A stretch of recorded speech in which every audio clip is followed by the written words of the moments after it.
तो नमस्कार दोस्तों, स्वागत है मगन ट्यूटोरियल्स में। उम्मीद करता हूं सब लोग स्वस्थ होंगे, व्यस्त होंगे, ज़बरदस्त होंगे। दोस्तों, आप लोग जानते हैं कि दिल्ली के अंदर NIS DLED के अभ्यर्थियों का जो जमावड़ा है वो लगना शुरू हो चुका है। आपने ये तस्वीरें देखी और आपको अब लग गया होगा। इतना तो आप मान लीजिए कि NIS के जो अभ्यर्थी हैं वो अब जाग चुके हैं और कोई भी शख्स इनको अब अंधेरे में नहीं रख सकता। आप ये हुजूम देख करके समझ सकते हैं कि अब सिर्फ़ और सिर्फ NIS का अभ्यर्थी यही चाहता है कि उसकी डिग्री जो है, उसका डिप्लोमा वैलिड किया जाए। और ये जोश और ये उत्साह, ये जमावड़ा, ये भीड़ देख के हम ये मान सकते हैं कि अब अपना हक लेकर के ही रहेंगे NIS DLED अभ्यर्थी। इसमें मैं एक चीज़ आपसे ज़रूर ये कहना चाहूँगा, इसमें दो धड़े बन चुके हैं और एक धड़ा ये कहता है कि कोर्ट केस से ही मामले का समाधान हो सकता है, और दूसरा धड़ा जो कि अभी दिल्ली में डटा हुआ है, वहाँ की लाइव तस्वीरें आपके सामने है। आप देख लीजिए, ये संख्या हर मिनट बढ़ रही है और आप विश्वास कीजिए दिल्ली रुक जाएगी, दिल्ली थम जाएगी, इतनी भीड़ इकट्ठी होने वाली है दिल्ली के अंदर। और ये चीज़ें अब बिल्कुल फाइनल मोड पे आ चुकी हैं और हम कह सकते हैं कि अब ये अभ्यर्थी अपना हक लेकर के ही रहेंगे। जब तक NIS DLED को वैलिड नहीं किया जाता तब तक ये लड़ाई रुकने वाली नहीं है। बीच में तमाम तरह के नेगेटिव कमेंट आ रहे हैं, तमाम तरह के इस तरह के नैरेटिव भी सेट किए जा रहे हैं कि इससे कुछ नहीं हो सकता, कोर्ट केस से ही सब कुछ हो सकता है।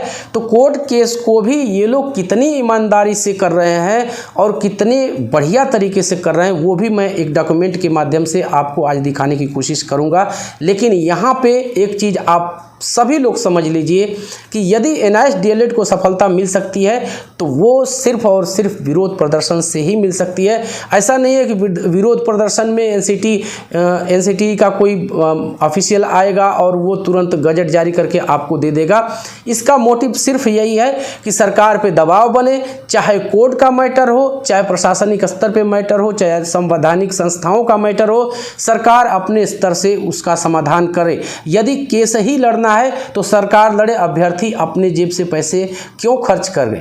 आप समझ सकते हैं एडवोकेट जनरल क्यों रखा जाता है, AG SG क्यों रखे जाते हैं, उनको सरकारी पेमेंट किस लिए मिलती है? ताकि सरकार के द्वारा बनाई गई जो भी चीज़ें हैं, जो भी नियम कायदे कानून रेगुलेशंस हैं, उसमें यदि कोई लीगल डिफेक्ट है, लीगल कोई आवश्यकता है, तो वो वहाँ पे प्रेजेंट होकर उसको वो क्लैरिफाई कर सके, उसका बचाव कर सके। AG ASG एडवोकेट जनरल ये लोग कुर्सी तोड़ने के लिए नहीं है। अभ्यर्थी अपने पैसे से क्यों केस लड़े? लड़ना सरकार को चाहिए। तो इस धरना प्रदर्शन का, और आप ये मान लीजिए कि ये एकमात्र रास्ता है जिससे NIS DLED वैलिड हो सकता है। अभी आप देख लीजिए कोर्ट में क्या हो रहा है। मैंने कहा आपसे कि मैं एक डॉक्यूमेंट आपको दिखाऊंगा। जानबूझ करके केस को लंबा खींचने की कोशिश की जा रही है ताकि मुझे उसका नाम लेने में भी निराशा हो रही है। आप लंबा क्यों खींचना चाहते हैं? ऐसी छोटी छोटी डिफेक्ट आप छोड़ते हैं, क्या ये डिफेक्ट आप समय रहते रिमूव नहीं कर सकते? आप स्क्रीन पे देख सकते हैं। मैं थोड़ा सा उसको आपको मैं स्विच करके ज़रूर दिखाना चाहूँगा दोस्तों, क्योंकि ये ज़रूरी है और यही चीज़ें की जा रही हैं। ये ऑफिस रिपोर्ट है, आप लोग देख सकते हैं। यहाँ पे मैं आपको स्क्रीन पे लेके आया हूँ और ये ऑफिस रिपोर्ट है, वही यहाँ पे इसकी डिटेल है। हाँ, मैं इसको थोड़ा सा मार्क कर देता हूँ। ये रिव्यू पिटीशन का ही डायरी नंबर है, आप यहाँ पे देख सकते हैं। और डिफेक्ट क्या थे ये डॉक्यूमेंट जो है मैं आपको टेलीग्राम पे भी प्रोवाइड करवा दूँगा। क्या क्या चीज़ें नहीं की गई हैं, इनको देख के ऐसा लगता है कि जानबूझ के केस को लंबा खींचा जाए ताकि लंबे समय तक फंडिंग किया जाए या अर्थोपार्जन किया जाए, लेकिन ये कतई सही नहीं है। एक चीज़ और आपसे मैं कह देता हूँ यहाँ पे कि जब डेट ही लेनी थी तो मनदीप कालरा जी ही काफ़ी थे। एक AOR भी वहाँ प्रेजेंट होकर डेट ले सकता है, उतनी चीज़ें बता के 3-4 लाख रुपए खर्च करके वहाँ पे वकील को लाने की क्या ज़रूरत थी? वो पैसे खर्च भी किए गए या नहीं किए गए इसकी भी कोई गारंटी, लेकिन यदि खर्च किए भी गए हैं तो उतना बड़ा वकील, उतना सारा पैसा वहाँ बर्बाद करने की क्या ज़रूरत थी? जब वहाँ बहस नहीं हो रही है तो वो पैसा बच जाता। अगले बहस में जब बहस होती तो फिर वो काम आता। कहने वाले आपको कह देंगे कि वकील बस आके कोर्ट में खड़ा हो गया तो उसकी फ़ीस बन गई, ऐसा नहीं होता है। उसमें भी बारगेन होता है, बताया जाता है कि सर अभी तो कुछ हुआ नहीं, डेट मिली है तो बार बार हम फीस देने की कंडीशन में नहीं है। इस तरह की चीज़ें की जा सकती है, लेकिन आके आपको लोग बताएंगे कि नहीं वो पैसे खर्च हो गए, आपको अब नया फंड देना है। पहले किया क्या गया था ये आप डॉक्यूमेंट पहले देख लीजिए, इसके बाद आपको सारी चीज़ें समझ में आ जाएगी। जो डिफेक्ट हैं वहाँ नीचे नंबरिंग करके दिया गया है, इसको आप देख सकते हैं यहाँ पे। यहीं से मैं पढ़ने की कोशिश करता हूँ और आप लोग भी देखिएगा इसको। पहला पॉइंट पढ़ते हैं, an application for permission to file review petition is required. इसकी ज़रूरत थी एप्लीकेशन की, since the applicant is not a party. Applicant मतलब जो AOR साहब हमारे हैं वो पार्टी चूँकि नहीं है, तो पार्टी की तरफ से एक रिव्यू फाइल करने के लिए एप्लीकेशन होनी चाहिए थी, वो एप्लीकेशन नहीं दी गई। पहला हो गया। दूसरा देखिए, court fees is deficit by RS 120, 120 रुपये फंड की कमी थी, 120 रुपये कोर्ट फीस भी जो रिव्यू पिटीशन के लिए कोर्ट फीस निर्धारित है वो भी ये लोग नहीं जमा कर पाए।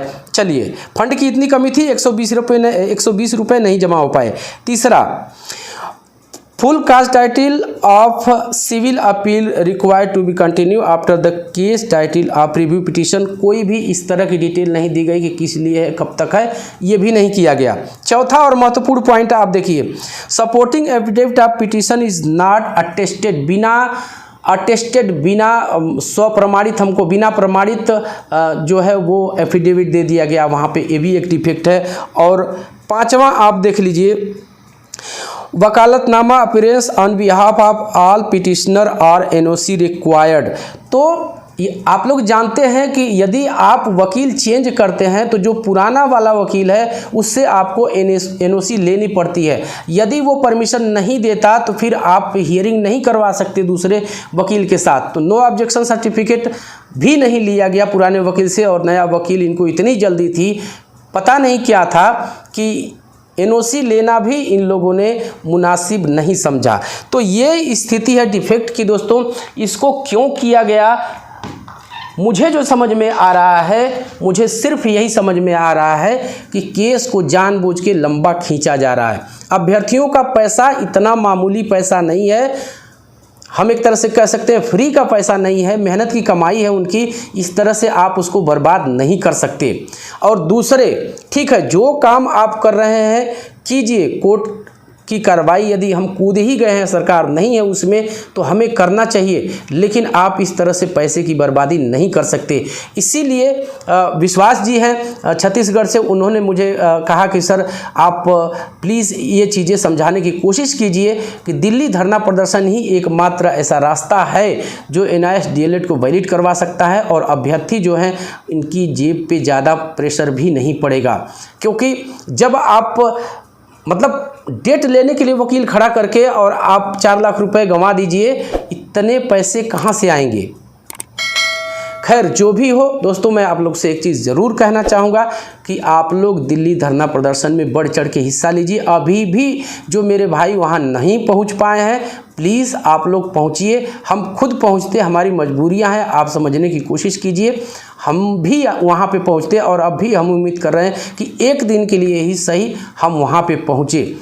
आप लोग प्लीज़ जो भी, कम से कम अभी हमें पता चला कि आसाम से कम 100+ लोग पहुँच गए। बताइए, 1500 किलोमीटर 2000 किलोमीटर से लोग वहाँ पहुँच रहे हैं, लेकिन आप जो दिल्ली आसपास के हैं वो भी नहीं पहुंच पा रहे हैं। हालांकि एक बहुत बड़ी संख्या हो चुकी है और वो संख्या और बढ़ाए जाने की ज़रूरत है। जितना ज़्यादा से ज़्यादा आप संख्या दिल्ली के अंदर लाएंगे, विश्वास कीजिए सफलता उतनी ही जल्दी आपके कदम चूमेगी। आज अंजलि खरे मैम से भी मेरी बात हुई थी, उन्होंने कहा था कि सर हम कुछ ज़रूरी कदम उठाने वाले हैं, हम अभी उसको नहीं बता सकते, लेकिन जल्दी ही उस बारे में हम ये चीज़ कहेंगे। लेकिन उन्होंने भी ये बात जोड़ी कि आप प्लीज़ लोगों को कहिए, लोगों को मोटिवेट कीजिए कि वो अधिक से अधिक संख्या में दिल्ली पहुँचे। ये धरना प्रदर्शन, ये आंदोलन सफलता मिलने तक जारी रहेगा।